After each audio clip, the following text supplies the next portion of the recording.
Do you think there is religious freedom for minorities in present-day Iran? Definitely not.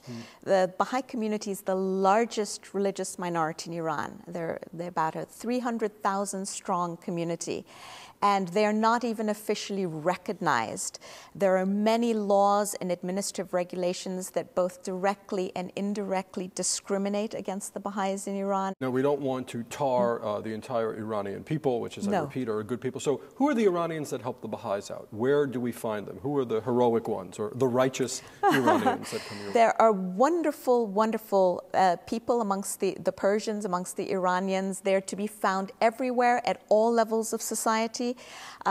And recently, what's been wonderful and gratifying, at least for me as an individual, is to see that more of them are willing to speak out openly and to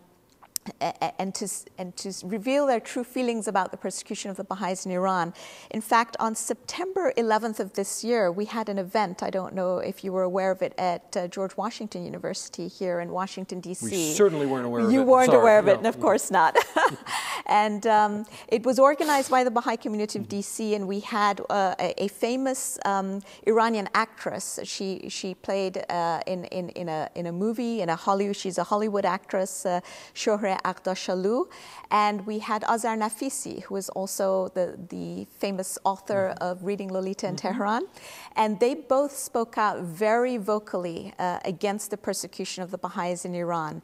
And it was you know, the hairs really stood on my arms when I heard Azar Nafisi say, you know, if being a Baha'i means following these admirable principles, then I am a Baha'i, I am a Jew, I am a Christian. And of course, she started off by saying that by faith, she herself is a Muslim. And really a recognition that we're all one, and we're all inspired by the same source and for the same purpose. Do you work with the State Department? Are you working with any Middle Eastern diplomats? What lines of pressure and influence are you using to? There are many lines of pressure and influence, both in this country and around the world. So yes, we have our National Spiritual Assembly, which is the national governing bodies of the Baha'is in the U.S. We also work through Congress. Resolutions are passed both in the House of Representatives and the Senate, decrying the persecution of the Baha'is in Iran. Lately, there were a couple of resolutions passed by each of the two houses. We work through the United Nations. We work in all countries around the world in the same manner as we do here through the State Department to, again, bring to the attention of the governments everywhere the plight of the Baha'is. And it has helped, because the goal of this regime was to annihilate the Baha'i community. And had it not been for the international pressure that was brought to bear, it would have happened. We would have had another Holocaust in some sense. Sovaida Ma'ani Ewing, we wish you the best as you continue to observe and do your best to bring these people to justice, or out of that system of justice. Thank you. Thank you so much for appearing on Faith Complex today. Thank you very much.